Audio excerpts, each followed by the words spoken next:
South Korean authorities have launched a 475-member task force to investigate the crowd crush that killed at least 154 people in central Seoul. More than 100 people were injured in the country's deadliest tragedy in years. Now, authorities are facing accusations that lax crowd control caused the disaster. Evidence has been collected from 44 eyewitnesses and 54 clips of CCTV footage. The South Korean government is now working on a crowd control system specifically for unorganized and spontaneous events. President Yoon Suk-yeol says informal events without organizers make it difficult to preemptively implement safety measures. The tragedy has left many South Koreans heartbroken. Memorial altars laden with white chrysanthemums opened across the country to allow people to pay their respects to victims. Business owners in Itaewon have put up messages of condolences. Many have resolved to stay closed till the last day of the national mourning period. The South Korean government will be providing some $14,000 in compensation to the victims' families.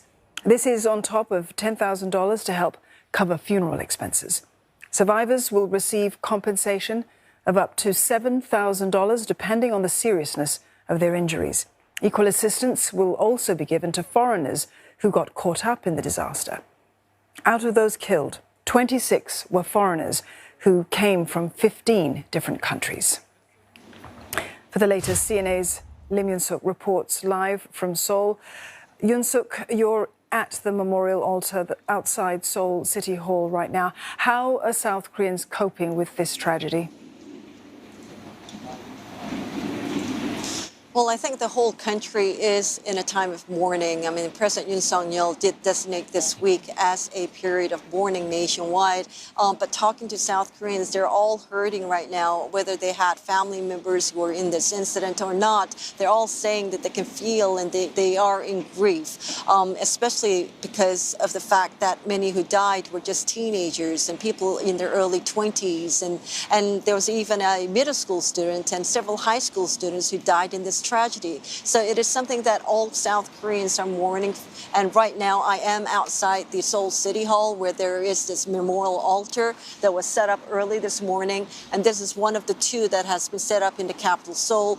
There's also another one near where this incident took place near Itaewon. But early this morning, President Yoon Suk-yeol was one of the first to come here together with his wife, the First Lady, Kim Gun-hee. He came here, laid flowers. They both bowed, said a few prayers, and they left. Now, President Yoon Suk-yeol did not make any comments as he left, but I think it is something that, I think all Koreans can understand. And after that, we also had other politicians and other leaders coming here, and they were also sending their condolences too. And Prime Minister Han Duck-soo, who was here earlier this morning, told the media that, this was a time of mourning for South Koreans. It wasn't just about whether you had somebody you knew or someone you didn't know, but it's just something because everyone can feel the pain that this whole country is going through. And in fact, most of the events, the festivals, the K-pop concerts, they've all been canceled here.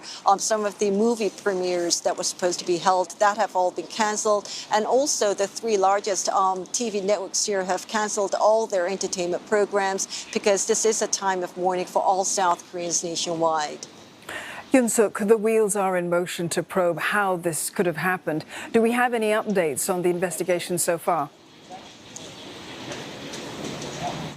No, we don't. We have lots of questions. A lot of, the South Koreans here are looking for answers, but we haven't got anything official from the investigation team or from the police. Earlier at Itaewon, the site of where this tragedy took place, there were a group of investigators from the forensic team and the police. There were more than 30 of them who went searching, who did their investigative work, and then they came out after 1 hour or so, but they didn't make any comments to the media. And the South Koreans have really not heard anything official from the police or this about this probe.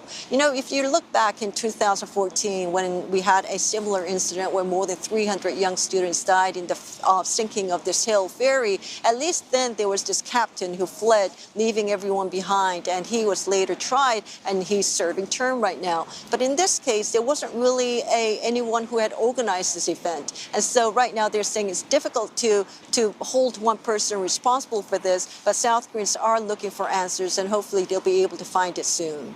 Indeed. Yoon Suk, thank you very much for that. Lim Yoon Suk there reporting live from Seoul.